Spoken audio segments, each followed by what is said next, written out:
Bonjour et bienvenue dans ce nouveau podcast. Aujourd'hui, on s'attaque à un gros morceau de la discographie de BTS puisqu'on va parler de Fake Love, qui est la chanson promotionnelle de leur album Love Yourself Tear, qui est sorti en 2018, qui constitue la deuxième partie de l'ère Love Yourself, dont la première partie se constitue du mini-album Her, qui est sorti en septembre 2017, et la troisième partie, c'est la compilation Love Yourself Answer, qui était sortie en août 2018. Donc Fake Love, c'est la chanson qui va porter le message de l'album Tear, et le titre nous donne tout de suite une indication sur le contenu de la chanson, puisque Fake Love, ça signifie faux amour, et donc ça nous donne comme indication que la chanson va parler d'une relation dysfonctionnelle. La chanson commence ainsi. Si c'était pour toi, je pourrais prétendre que j'étais heureux, même quand j'étais triste. Si c'était pour toi, je pourrais prétendre que j'étais fort, même quand j'étais blessé. La chanson, elle commence donc avec la description de ce que l'individu peut faire et veut faire pour l'autre dans leur relation.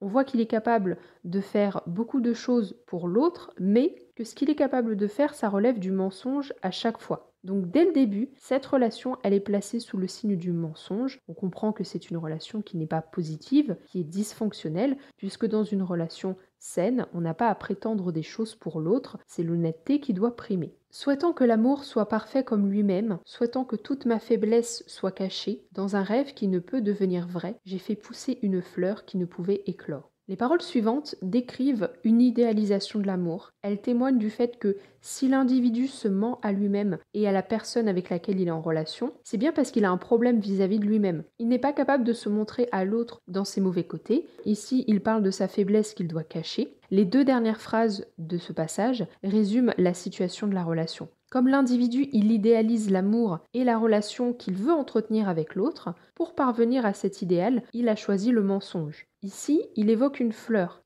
qui est associée à ce rêve et à ce mensonge. Et on comprend que cette fleur, c'est une référence à la fleur Smeraldo, puisque la signification de cette fleur est la vérité qui ne peut être dite. La fleur Smeraldo, c'est une fleur fictive qui a été inventée par Big Hit et qui est utilisée dans l'ère Love Yourself pour symboliser le mensonge qu'on se crée et qu'on présente à l'autre, puisqu'on n'est pas capable de s'aimer et donc on n'est pas capable d'être honnête avec l'autre à travers une relation. Cette fleur, elle intervient à plusieurs reprises dans les chansons de BTS et surtout dans l'album Tear. On la retrouve dans la chanson Singularity qui est le solo de vie et qui sert d'introduction à l'album. On la retrouve dans Fake Love, ainsi que dans The Truth Untold, dans laquelle elle symbolise une situation où l'individu s'est menti à lui-même et ce mensonge a un impact sur sa relation à l'autre. Si vous voulez en savoir davantage sur l'histoire de la fleur Smeraldo et la façon dont elle a été créée et introduite par Big Hit dans l'ère Love Yourself, je vous invite à écouter le podcast de la chanson The Truth Untold. Pour en revenir aux paroles de Fake Love, les paroles suivantes sont « J'en ai tellement marre de ce faux amour, je suis désolée mais c'est du faux amour ». Là, on arrive au passage de la chanson où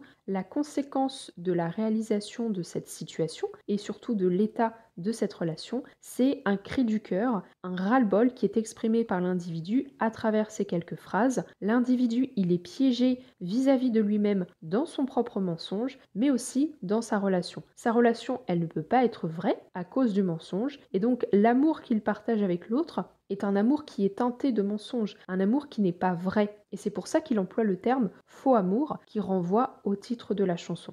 Je veux être un homme bon juste pour toi. J'ai donné le monde juste pour toi. J'ai tout changé juste pour toi. Maintenant, je ne me connais pas. Qui es-tu ? Ces paroles, elles témoignent de tout ce que l'individu a entrepris dans sa relation. La première phrase, je veux être un homme bon juste pour toi, elle signifie le fait qu'il a voulu s'améliorer pour correspondre à ce que l'autre attend. La deuxième phrase, j'ai donné le monde juste pour toi, elle symbolise le fait qu'il aurait fait n'importe quoi pour autrui. On voit que, de son côté, il y a eu de gros efforts qui sont marqués par la phrase « j'ai tout changé juste pour toi ». Mais justement, le fait d'avoir tout changé, ça a provoqué le sentiment d'être perdu dans son identité. La dernière phrase de ce passage, « Maintenant, je ne me connais pas, qui es-tu ?» Elle exprime les conséquences de ce choix. Il est perdu dans son identité, d'où la question qu'il se pose puisqu'il ne se reconnaît pas lui-même. Et donc, ce passage témoigne du caractère problématique de la relation qu'il vit. On n'est pas censé changer pour l'autre. On évolue,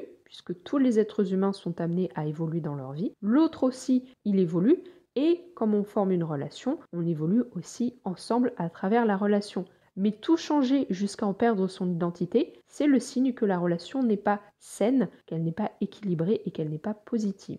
Une forêt de juste nous deux, tu n'étais pas là. J'ai oublié la route d'où je suis venue, je ne savais même plus qui j'étais, j'essaye de babiller devant le miroir. Qui es-tu? Ces paroles témoignent de la solitude de l'individu. On a une image, celle de la forêt, donc celle de l'individu qui a emprunté un chemin qui l'a mené à une forêt, où il s'est retrouvé tout seul et où il est perdu. C'est une image qui est assez courante dans l'imaginaire collectif. On la retrouve notamment à travers les contes et les histoires et les légendes. Et donc il y a cette idée d'avoir avancé, mais à un moment donné de s'être arrêté sur la route, d'être perdu et surtout de ne plus savoir comment rebrousser chemin. Et ça renvoie à son problème d'identité suite à cette relation. Puis ce passage se termine sur une nouvelle image. On a l'individu qui est face à son reflet dans le miroir, donc on est censé se reconnaître dans le reflet d'un miroir, sauf que lui ce n'est pas le cas, et donc il se pose la question de savoir qui il est. Je t'aime tellement, je fabrique un beau mensonge pour toi, l'amour est tellement fou, j'essaie de devenir ta poupée en m'effaçant. Les paroles suivantes, elles sont très intéressantes parce qu'elles expriment vraiment la motivation de l'individu à s'être créé ce mensonge et à s'être lancé dans cette relation. On voit ici qu'il porte beaucoup d'affection à l'autre, et que justement c'est cette affection qui l'a motivé à créer la relation et aussi à mentir parce qu'en fait il voulait tellement que l'autre réponde à son affection et comme il avait des problèmes dans son estime de lui-même, il s'est dit que l'autre ne pourrait pas l'aimer pour ce qu'il est, donc il a préféré effacer son identité au point, et là on emploie une image très forte, de devenir une poupée pour l'autre pour être sûr que l'autre l'accepte. Donc en fait, il n'est même plus humain, il est devenu un objet pour l'autre avec ce symbole de la poupée qui est mentionné dans les paroles. Et donc cette situation, c'est quelque chose de très classique dans les relations qui sont dysfonctionnelles. Au départ, on a très envie que l'autre nous donne son amour, mais comme on estime qu'on ne peut pas recevoir cet amour parce qu'on ne le mérite pas, puisqu'on n'éprouve pas d'amour pour soi, on finit par essayer de devenir quelqu'un d'autre pour être sûr d'avoir l'affection de la personne convoitée. Sauf que sur le long terme, c'est contre-productif parce qu'on n'arrive pas à continuer à être cette fausse personne. Ça nous piège dans une relation qui devient négative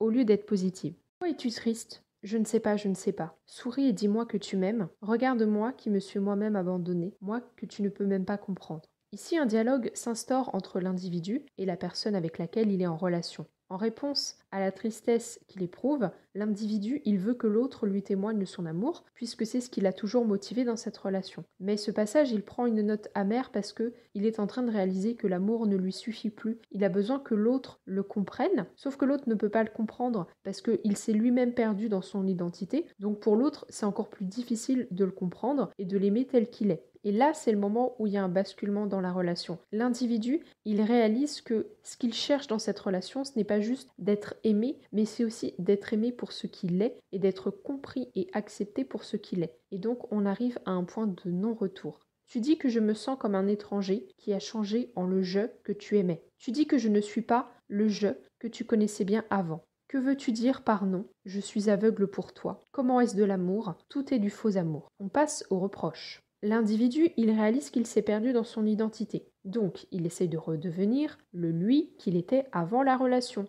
Sauf que ce changement, il est perçu par la personne avec laquelle il est en relation, et cette personne, elle comprend pas, parce qu'elle a créé une relation avec un individu qui soudainement se met à changer. Et donc, on passe aux reproches. C'est une situation classique. On change pour être sûr que l'autre nous aime, pour qu'on puisse créer une relation. Au bout d'un moment, on n'arrive plus à tenir sur le long terme cette fausse identité qu'on s'est créée, donc on essaye de revenir à notre ancienne identité, et à ce moment-là, en plus de se sentir coupable de s'être menti à soi-même et d'avoir menti à l'autre, on a les reproches de l'autre qui arrivent parce que l'autre ne comprend pas ce changement chez nous et il nous dit qu'on a changé et qu'on ne correspond plus à la personne de qui il est tombé amoureux. Cette situation compliquée, elle fait écho à la partie de RM dans la chanson Outre-Tire qui vient conclure la relation, comme celle évoquée à travers Fake Love. RM, il termine son passage en disant que l'autre n'a fait qu'aimer ce qu'on lui a présenté et qu'au final ce n'est pas de sa faute.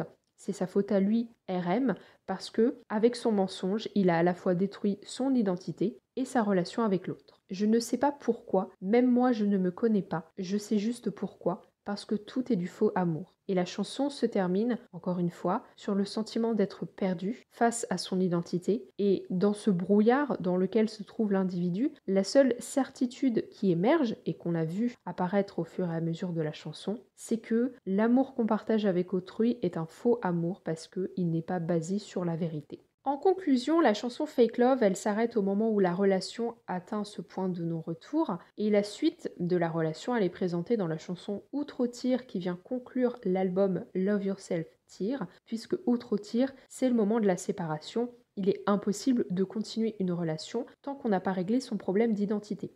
La chanson Fake Love, elle fait donc suite à la chanson Singularity, dans laquelle Vi réalise qu'il est emprisonné dans un mensonge et que quelque chose ne va pas dans son rapport à son identité et dans sa relation. Singularity, c'est le moment où on commence à prendre conscience de la situation. Fake Love, qui intervient ensuite, c'est le moment où on développe cette prise de conscience, puisque l'écriture de Fake Love, elle s'articule autour de la réflexion que l'individu développe vis-à-vis de son identité et de sa relation. Et puis ensuite, Outro Tir vient conclure la relation. Donc Fake Love, elle est là pour nous rappeler qu'on ne peut pas recevoir d'amour de l'autre tant qu'on n'a pas développé une relation saine avec soi-même. Ce sera impossible d'avoir une bonne relation avec autrui si on n'est pas capable de s'aimer soi-même. J'ai par exemple dans mon entourage 2 personnes qui sont actuellement en couple, alors que ce sont des personnes qui gagneraient à d'abord travailler sur leur estime d'elles-mêmes avant de créer une relation avec autrui. Puisque ces 2 personnes, ce sont des personnes qui ne peuvent pas ne pas être en couple, elles ne supportent pas de se retrouver avec soi, elles ont un problème dans leur estime d'elles-mêmes et donc elles finissent par s'emprisonner dans cette relation qui ne leur permet pas de s'épanouir uniquement par peur de se retrouver seules. Et cet exemple que j'ai pris, eh bien, ça se retrouve dans énormément de relations, d'où l'importance de cette ère artistique proposée par BTS. Cette ère artistique Love Yourself, elle nous rappelle qu'il faut d'abord s'aimer soi-même avant de pouvoir aimer autrui, d'où le titre Love Yourself qui signifie aime-toi toi-même. J'espère donc que cette analyse vous aura plu. N'hésitez pas à me dire ce que vous en avez pensé dans les commentaires et puis aussi ce que vous pensez de la chanson Fake Love et de votre rapport au message que BTS essaye d'exprimer à travers l'ère Love Yourself. Si vous avez aimé, n'hésitez pas à laisser un pouce bleu, à vous abonner à la chaîne si ce n'est pas encore le cas, et puis aussi à parler du podcast autour de vous s'il y a des personnes qui s'intéressent à BTS et à la K-pop. En attendant, je vous dis à la semaine prochaine, on se retrouvera lundi à 18 h pour une nouvelle vidéo.